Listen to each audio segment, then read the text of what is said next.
Just when it seemed like a quiet day in the world of WNBA headlines, Angel Reese decided to light a match on social media, and the firestorm followed.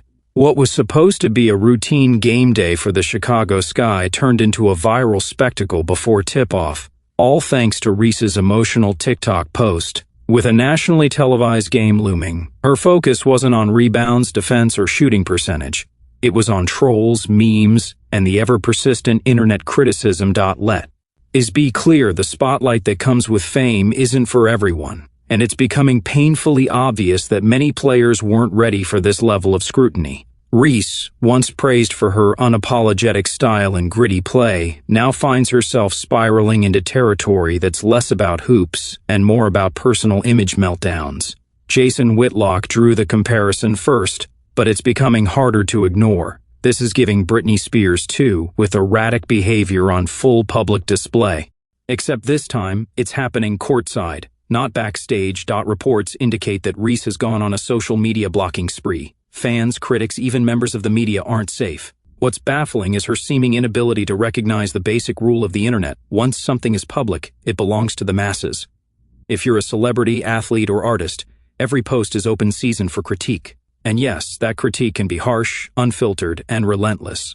But that comes with the platform. What you can't do is hit post and expect silence. The court of public opinion never closes. Reese's latest meltdown came just hours before an 11 a.m. Central Time game broadcast live on CBS. One would assume she'd be dialed in. Instead, she's ranting about mebounds, a meme fans coined to mock her obsession with rebounding stats. Rather than ignore the joke, she leaned into it, addressing it directly in a confusing, fast-paced TikTok clip that raised more eyebrows than it calmed.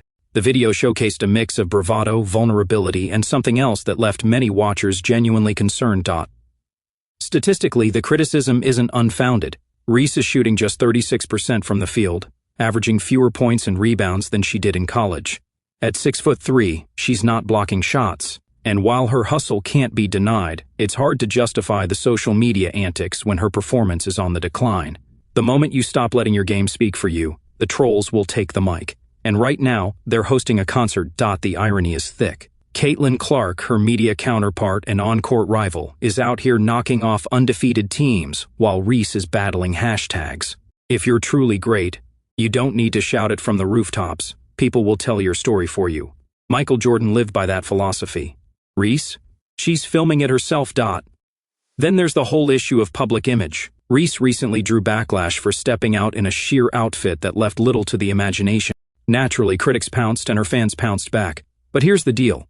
If you post something provocative online, people will respond. Some will love it. Some won't.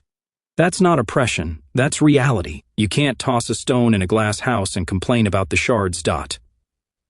What's even more disturbing than the online clapback is the tone of her recent video. The pacing, the gestures, the erratic energy. It didn't just look like a social media misstep. It looked like a cry for help. This wasn't just an athlete defending herself. It was a crash out in real time. In the end, Reese is living through what many public figures face, the dual-edged sword of fame. It gives, but it cuts deep. And if she doesn't refocus and filter what deserves her attention, she risks becoming a cautionary tale, not a champion. Because this wasn't a moment of empowerment, it was a viral unraveling.